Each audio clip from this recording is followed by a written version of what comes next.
নমস্কার।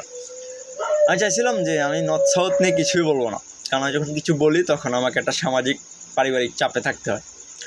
তারপরও বিবেকবান মানুষ হিসাবে আমার বিবেককে বাদে যে আমি কিছু বলবো না।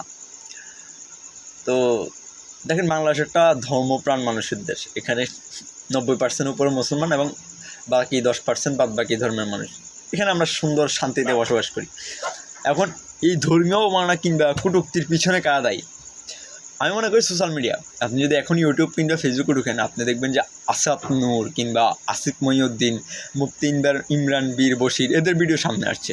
এবং এই প্রজন্ম যারা খুব কৌতূহলী, তারা যখন এই ভিডিওগুলো দেখা শুরু করে তখন তারাও কোনো না কোনোভাবে এইসবের সাথে প্রভাবিত হয় এবং তারাও একটা সময় পরে গিয়ে ধর্মীয় কটূক্তি, ধর্মীয় বিদ্বেষ কিংবা অবমাননা এসব জিনিসের সাথে জড়িয়ে পড়ে। তো আমি সরকারকে দেখলাম না যে কখনো এইসব বিষয় নিয়ে কিছু করতে। এরা সবসময় উদাস। কেন আপনি এখন এদের সম্প্রচার বন্ধ করে দিন, ওদের ইউটিউব চ্যানেলগুলো বাংলাদেশে ব্যান করে দিন, ব্যাস তাহলে তো হয়। তাহলে বাংলাদেশের পোলাপাইন এগুলো দেখবে না। এবং আমাদের মনে হয় ধর্মীয় যে শিক্ষা, এগুলো নিয়ে আরও কাজ করা দরকার। আপনি সব জায়গায় ধর্মীয় শিক্ষাকে ছড়িয়ে দিন। এবং পৃথিবীর কোনো ধর্ম বলে না যে ধর্মীয় কটূক্তি করো। আমার ধর্ম আমাকে কী বলে জানেন? আমাকে বলে যে কখনোই পরধর্মকে নিন্দা করতে নেই, সেটা নিজের ধর্মকে বড় দেখাতেও না। তাহলে এরকম একটা শিক্ষা পাওয়ার পর আমি কীভাবে ধর্মীয় অবমাননা করবো না কখনো।